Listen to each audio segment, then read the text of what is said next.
네, 안녕하세요. 하프 모의고사 42회차 해설 강의 시작하겠습니다. 오늘 좋았던 문제부터 얘기해 볼까요? 1번, 3번, 4번, 그 다음에 8번, 10번. 여러분들이 좀 못 보던 선지가 좀 있었습니다. 그 정도 그 문제는 좀 잘 가져가시고요. 문제 1번부터 볼까요? 다음 중 공법상 부당이득에 대한 설명으로 옳지 않은 것은 동그라미 1번은 공법상 부당이득에 대한 개념정이죠. 법률상 원인 없이 타인의 재산 또는 노무로 이득을 얻고 타인에게 손해를 가한 자에게 그 이득의 반환이 부당한 이득이니까 반환의 의무를 구하는 것을 말한다. 오케이. 동그라미 2번 개발부담금 부과처분이 취소가 됐대요. 그럼 이미 납부한 개발부담금은 반환해야 되겠죠. 그렇다면 그 후에 부당이득으로서의 과오납금 반환에 관한 법률관계는 이거 단순한 민사관계에 불과한 것이죠. 민사상 부당이득 반환 청구랑 동일하잖아요. 그 여러분 이게 조세 과오납과 동일해요. 민사상 부당이득 반환 청구로 가는 겁니다. 동그라미 3번이요. 원천 징수 의무자가 원천 납세 의무자로부터 원천 징수 대상이 아닌 소득에 대해서 세액을 징수 납부했다. 여러분 원천 징수 대상이 아니면 원천 징수에서 납부하면 안 되겠죠. 이거 잘못 납부했단 말이죠. 이런 경우에 잘못 징수 납부했거나 징수해야 될 세액을 초과해서 징수 납부했다. 그럼 이건 부당이득 관계란 얘기죠. 국가는 납부받는 순간 아무런 법률상 원인 없이 부당이득이 된다. 또 여러분 이 문제 관련돼서 여러분들 신경 쓸 게 뭡니까? 이때 부당이득 반환 청구는 누가 할 수 있습니까?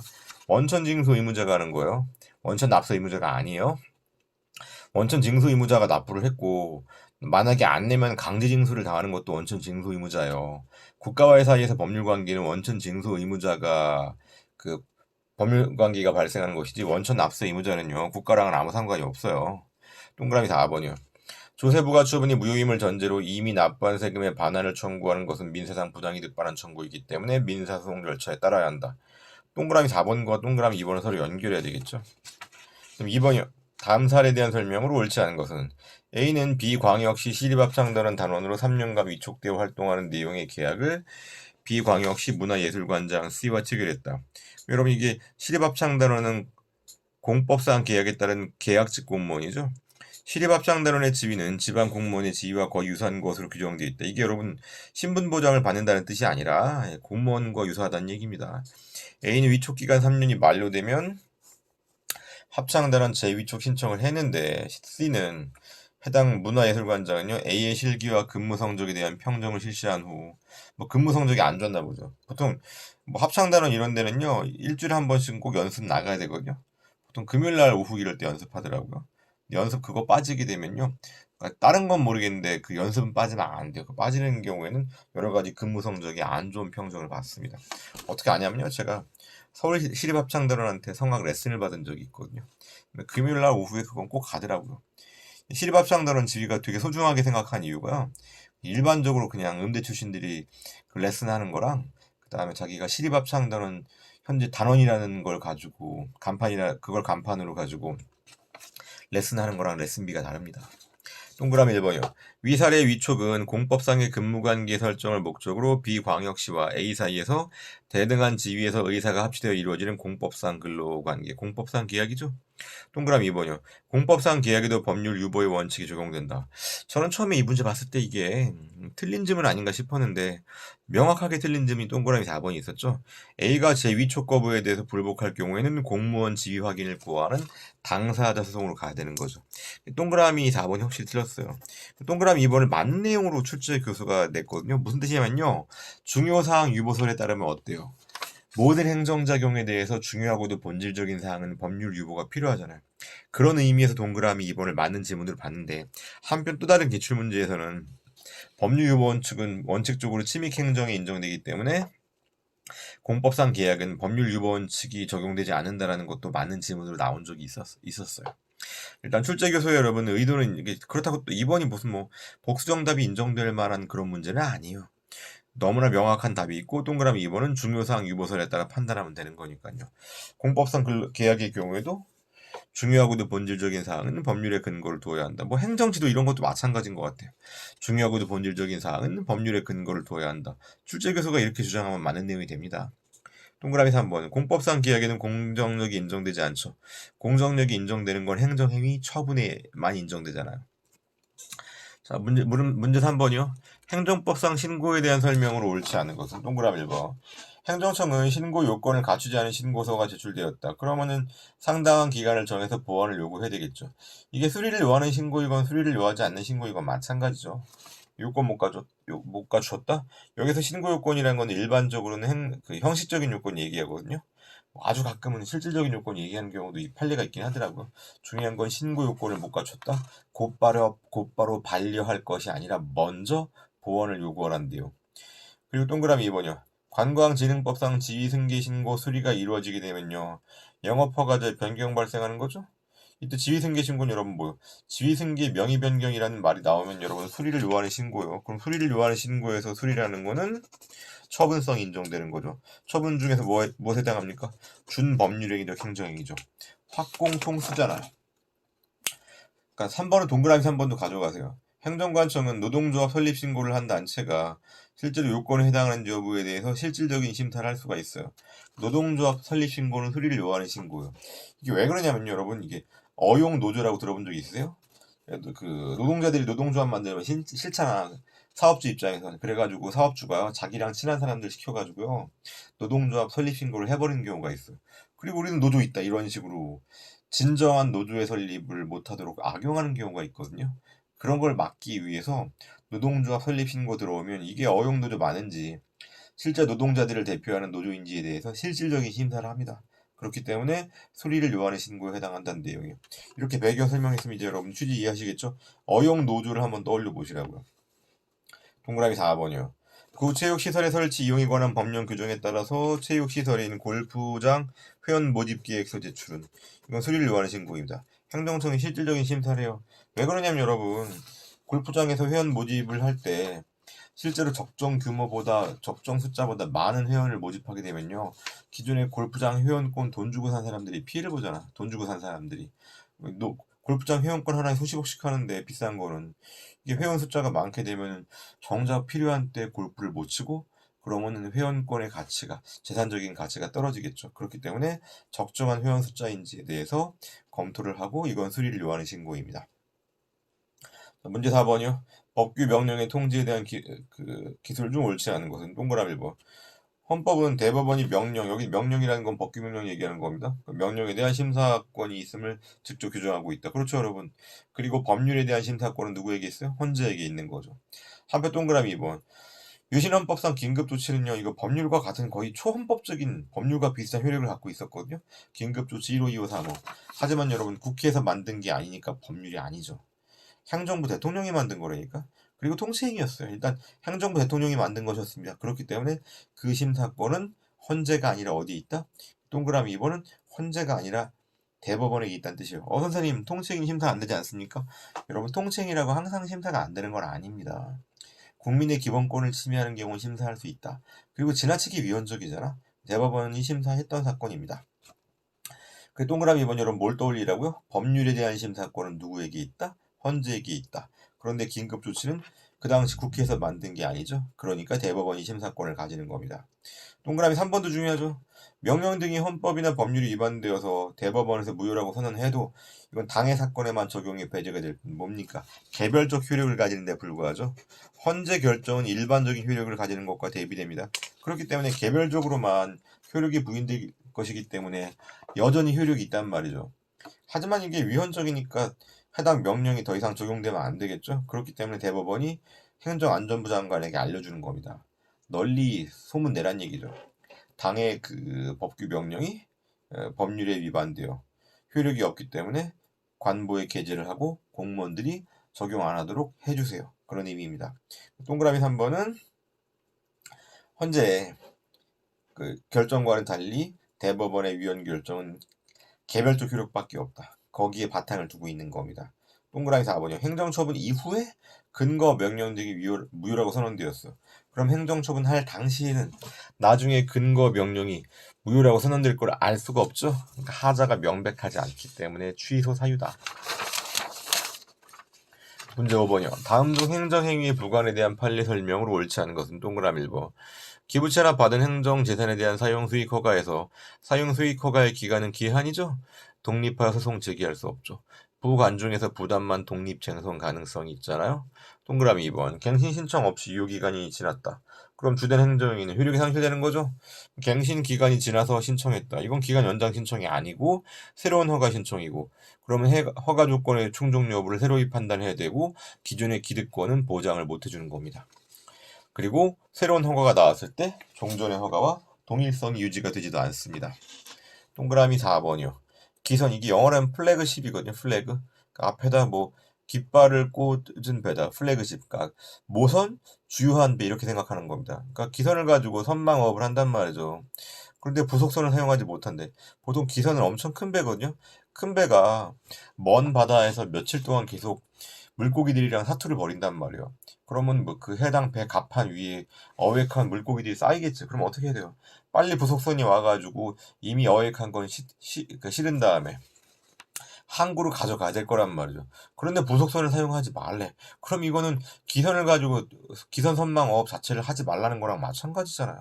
그렇기 때문에 이 경우에는요, 그 해당 부관이 어때요? 그 비례 원칙에 반하는 거죠. 그 어업 자체를 하지 말라는 거랑 마찬가지입니다. 그래서 이런 위법한 부관입니다. 이거 이때 위법한 이유가 뭐라고요? 부당결부금지 원칙이 문제가 되는 게 아니라 비례 원칙 위반이에요. 비례 원칙 위반. 그렇기 때문에 이렇게 부속선을 사용할 수 없도록 한 어업 허가사항 변경 신청을 한 다음에 거부되면 거부 처분 취소송을 제기할 수 있고요. 여러분, 이게 뭡니까? 부담 이외의 위법한 부관에 대한 불복 방법이죠. 일단 어떻게 할 수 있습니까? 부관부 행정행위 전체에 대해서 취소송 제기할 수 있어요. 그게 타입 1이에요. 타입 2는요. 부관부 행정행위에서 부관의 변경을 신청한 다음에 거부당하면요, 거부 처분 취소송으로 가는 거. 이게 타입 2죠. 그래서 위법한 부담 이외의 부관에 대해서는 타입 2와 타입 1과 타입 2의 두 가지 불복 방법이 있다는 거. 기본서에서도 배웠고 기출천재에서도 배웠고. 자, 문제 6번이요. 정보공개 청구에 대한 설명으로 옳은 것은 동그라미 1번. 공공기관이 공개 청구의 대상이 된 정보를 공개는 하겠대요. 청구인이 신청한 공개 방법은 뭡니까? 복사였죠? 이거 이외의 방법, 열람만 가능. 이거는 정보 공개 방법에 대한 거부죠. 이건 일부 거부 처분에 해당하는 거죠. 그리고 여러분들 어떻게 열람만 하면요, 눈으로 본 다음에 그걸 다 어떻게 기억을 해? 복사해 가져가야 되는 것이지. 동그라미 2번이요. 공공기관의 정보공개에 관한 법률에 따르면 다른 법률 또는 법률에서 위임한 명령, 법률에서 위임한 명령은 법규 명령 얘기하는 거죠. 여기에서 비밀 또는 비공개 사항으로 규정된 경우, 이걸 법령 비정보라고 부르는 거죠. 법령에 의해서 비밀로 규정한 정보. 그럼 비공개 대상 정보, 법안, 생판, 업사, 영특 중에서 1호에 해당하는 거죠. 법이죠. 법령 비정보. 여기서 법률에 의한 명령은 정보의 공개에 관한 법률의 구체적인 위임 아래, 그러니까 포괄 위임은 안 된다는 얘기죠. 구체적인 위임 아래 제정된 법규 명령을 의미한다. 오케이죠. 동그라미 3번. 국민의 알 권리를 두텁게 보호하려면요, 공공기관의 정보 공개에 관한 법률 제9조 1항 6호 법안, 생판, 업사, 영특에서 사생활의 비밀과 관련된 정보죠. 이거는 개인 식별 정보에 한정되는 게 아니죠. 여러분들 한번 쉽게 생각해 보세요. 여러분 이름이 노출되었을 때랑 여러분들이 개인적인 사적인 생활을 하는 모습을 담은 사진이 노출되었을 때랑 어떤 게 더 여러분들의 사생활을 침해합니까? 여러분들의 개인 사생활이 노출되었을 때 그 사진이 여러분들의 사생활을 더 많이 침해하지. 이름 같은 경우는 여러분 좀 덜하죠. 물론 주민등록번호는 중요한 정보긴 하지만 저 같은 경우도 이름 인터넷 검색하면 나오잖아. 이거는 사생활의 비밀과 자유에서 보호받기가 쉽지가 않아요. 하지만 그 밖의 경우에도 사생활의 보호 대상이 되어야 된다. 그 뜻. 동그라미 4번이요. 공개 청구의 대상이 되는 정보가 이미 다른 사람에게 공개돼서 널리 알려져 있다. 인터넷을 통해서 공개되어서 인터넷 검색 등을 통해서 쉽게 알 수 있다. 그런 경우에 정보 비공개 결정이 정당화될 수 있다. 아니죠, 여러분. 비공개 대상 정보, 법안, 생판, 업사, 영특에 해당하지 않는 한 모두 공개해야 되는 겁니다. 그리고 또 여러분, 이렇게 이미 공개되었다. 인터넷 검색 등을 통해서 쉽게 알 수 있다. 그럼 더더욱 정보 비공개할 만한 사유가 없는 거죠. 7번이요. 다음은 농지법 조문의 일부이다. 이 규정에서 살펴볼 수 있는 행정상 강제집행수단. 이거 농지법상 이행강제금이죠? 농지법상 이행강제금. 이행강제금을 다른 말로 집행벌이라고도 부르잖아요. 8번이요. 8번이 여러분 법 개정 사항이 있거든요. 여러분들 이거 좀 해설 좀 보세요. 행정 예고에 대한 설명으로 가장 옳은 것은 과거 국법에 따르면요, 행정절차법상 행정 예고 대상으로 규정된 경우에만 행정 예고하라 그랬거든요. 근데 지금 원칙과 예외가 바뀌었어요. 행정의 투명성을 확보하기 위해서 원칙적으로 모든 행정작용에 대해서 예고하는 게 맞아요. 다만 법에서 규정한 예외 사유에 해당하는 경우에는 예고하지 않을 수 있다. 이렇게 원칙과 예외가 바뀌었습니다. 그래서 8번에 동그라미 1번과 4번은 묶어놓으세요. 동그라미 1번. 국토교통부 장관이 국가기관 교통망 계획을 수립한다. 원칙적으로 예고하라고요. 예고의 대상에서 예외되는 거는 여러분 보게 되면 46조이랑 1호부터 4호까지 나와있죠? 1호부터 4호에 해당하는 경우에 예고 안 할 수 있는 겁니다. 동그라미 2번이요. 행정청은요, 행정 예고 기간이 원칙적으로 20일 이상인 건 맞는데 예고 내용의 성격 등을 고려해야 되겠죠. 그럼 신속하게 집행을 해야 된다. 그럼 여러분 20일 미만으로 할 수도 있어요. 예외적인 경우라면. 그리고 모든 국민에게 충분히 알려야 된다. 그런 경우는요. 20일보다 훨씬 더 긴 기간으로 예고할 수도 있는 겁니다. 동그라미 3번이요. 행정청은 매년 자신이 행한 행정 예고 실시 현황과 그 결과에 대한 통계를 작성하고 이를 공고해야 된다. 이게 틀린 내용일 수가 없겠죠. 동그라미 4번이요. 행정청은 원칙적으로 국민 생활에 매우 큰 영향을 주는 사항, 많은 국민의 이해에 상충되는 사항, 정책 등 법률에 규정된 사항에 대해서만 행정 예고를 시행하는 게 아니라 원칙적으로 모든 사항에 대해서 예고를 하고 다만 예외적으로 예고 안 할 수 있는 사항. 이건 동그라미 1번과 4번 선지가 좀 일맥상통 연결되는 거니까 어떤 상황인지 한번 살펴보자고. 1호. 신속하게 국민의 권리를 보호하거나 예측이 어려운 특별한 사정이 있고 긴급한 사유로 예고가 현저히 곤란하다. 그럼 예고 생략할 수 있다는 얘기죠. 2호는요. 법령 등의 단순한 집행이라는 거는 국민이랑 별 상관이 없다는 얘기죠. 3호도 마찬가지네. 국민의 권리, 의무, 일상생활과 관련이 없다. 그럼 국민에게 예고 안 해도 무방하다는 얘기죠. 한편 4호는요. 예고를 하게 되면은 공공의 안전 또는 복리를 현저히 해칠 우려가 있다. 예컨대 신도시 개발 계획. 이런 거 신도시 개발 계획 미리 예고가 되게 되면 부동산 투기가 우려되잖아. 그런 경우에는 예외적으로 예고하지 않을 수 있다는 얘기입니다. 1호부터 4호에 해당하는 내용이 예고하지 않을 수 있는 사유죠. 객관식 나오기 딱 좋죠, 여러분. 여러분들 이것도 기억해 놓으시라고요. 그 다음에 9번 넘어가겠습니다. 국가배상에 대한 설명으로 옳은 것은 동그라미 1번이요. 행정처분의 담당 공무원이 주관적인 주의 의무를 결했다. 이것만으로 국가배상법 2조 요건을 충족한 게 아니라 담당 공무원의 주의 의무 위반을 판단할 때는요. 통상의 공무원을 기준으로 객관적인 주의 의무 위반 여부를 살펴보는 겁니다. 동그라미 2번이요. 국가배상법 제6조 1항이 뭡니까? 비용부담자 책임이죠? 지방자치단체장이 설치해서 관할 지방경찰청장에게 관리 권한이 위임된 교통신호기 고장으로 손해가 발생했다. 이때 지방자치단체는 최종적인 사무의 기속 주체니까 2조 책임 내지 5조 책임. 이건 교통신호기니까 5조의 영주물 책임을 지방자치단체가 지는 거죠. 국가는 여러분 어때요? 비용부담자 책임이죠. 왜? 지방경찰청장에게 관리 권한이 위임됐으면은 해당 일선 경찰관이 교통신호기를 관리할 거란 말이죠. 그럼 일선 경찰관에 대한 월급은 누가 줘요? 국가가 주잖아. 국가가 비용부담자 책임을 지는 겁니다. 동그라미 3번이요. 국민이 법령에 정해진 수질 원소에 미달한 상수 원소로 생산된 수돗물을 마심으로써 건강상의 위해 발생에 대한 염려 등 정신적인 고통을 받았다고 할지라도 이런 사정만으로는 손해배상 책임이 인정되지 않아요. 왜? 손해배상 책임이 인정되려면요. 개개의 국민의 사익을 보호한다는 의미에서 사익보호성이 인정되어야 하거든요. 그런데 수도법은요. 국민 일반의 깨끗한 물을 마실 권리를 보장하는 것이지 국민 개개인의 사익을 보호하고 있지 않아요. 그래서 항고소송의 원고 적격도 인정되지 않고 국가배상 청구권도 인정되지 않는 겁니다. 사익보호성이 부정된다고요. 동그라미 4번이요. 국가배상법 소정의 공공영조물 공물이라고도 부르는 거죠. 자, 이 경우에는 4번 추려 권한에 기하여 관리하고 있는 경우뿐만 아니라 사실상 관리하고 있는 경우도 포함됩니다. 어떤 거 생각하면 됩니다. 돼요? 토지 소유주가 관리를 방치한 사도. 그러니까 사인 소유 땅이 도로로 사용되고 있다. 토지 소유주가 짜증나가지고요. 자기가 관리를 포기하는 경우가 있거든요. 이런 경우는 국가나 지자체가 관리해야겠죠. 그럼 국가나 지자체가 영조물 책임을 지는 겁니다. 자, 10번도 중요해요. 행정심판에 대한 설명으로 옳은 것은 행정심판법은 취무의 세 가지가 있죠. 사실은 항고심판이에요. 당사자 심판은 없습니다. 동그라미 2번도 여러분 피청구인의 경정, 피청구인을 잘못 잡았다. 그럼 고치는 거죠. 행정심판위원회에서 직권으로 결정할 수 있어요. 행정심판위원회에서 결정하며 슬래시하심 앞단은 맞아요. 그런데 신청에 의한 결정과 직권 결정도 둘 다 가능합니다. 이게 여러분 행정소송법상 피고경정과 달라요. 행정소송법상 피고경정은요. 당사자의 신청이 있어야만 가능하거든요. 그런데 행정심판법상 피청구인 경정은 행정심판위원회가 직권도 가능합니다. 이거 어떻게 공부하셔야 돼요? 행정심판법상 직권이 불가능한 경우는 변접참조입니다.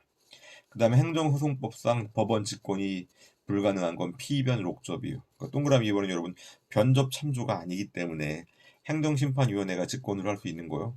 동그라미 3번 약간 좀 뭐랄까 좀 지저분하다고 볼 수 있는데 조정은 당사자가 합의한 사항을 조정서에 기재하고 당사자가 서명 또는 날인함으로써 완성된다.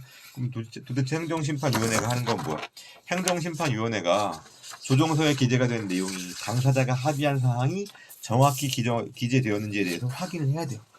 그래서 위원회의 확인이 있어야 성립한다. 맨 마지막 클로징하는 건 뭡니까? 당사자의 서명 날인이 아니라 위원회의 서명 날인으로, 그러니까 위원회의 확인으로 클로징 되는 겁니다. 이게 한번 이렇게 시험에 나오고 나면 또 나온다니까. 그러니까 동그라미에서 한번 위원회가 이를 확인함으로 성립한다. 그 선제 놓치지 마시라고요. 동그라미 4번이요. 법령의 규정에 따라 공고하거나 고시한 처분, 일반 처분 얘기하는 거죠. 일반 처분이 재결로서 취소가 되었다. 그럼 역시 불특정 다수인 모든 국민에게 알려야 되겠죠. 그러면 처분을 한 행정청은 당초에 공고 또는 고시할 때와 같은 방법으로 공고 또는 고시하란 얘기입니다. 그래서 오늘 좋은 문제 많았으니까 여러분들 잘 정리하시기 바랍니다. 그리고 제가 네이버 카페에다가 글 올렸잖아요. 그 유튜브에다가 여러분 동영상에다가 댓글로 다시거나 혹은 네이버에 그 관련된 자료 업로드하는 그 글에다가 댓글로 달거나 하세요. 그럼 여러분 네이버 댓글에서 10명, 그 다음에 유튜브 댓글에서 10명 뽑아가지고 나중에 제가 실전 동영 모의고사가 내년도에 3월 초에 나오거든요. 3월 초에 나오면 어떻게 보면 국가직 대비라기보다는 지방직 대비일 수도 있는데 여하튼 3월 달에 나오니까 국가직 대비도 될 수 있겠죠? 정말 문제가 좋다고 생각을 해요. 뭐 제 생각일 수도 있고 객관적으로 좋을 수도 있고 뭐 판단은 여러분들이 하는 건데 그 책을 20명을 뽑아서 드릴 겁니다. 그러니까 여러분들이 단순히 문제만 풀지 마시고 그리고 동영상 그러니까 해설 강의만 듣는 데서 끝내지 마시고 여러분들이 댓글에도 꼭 참여하시기 바랍니다. 네, 수고하셨습니다.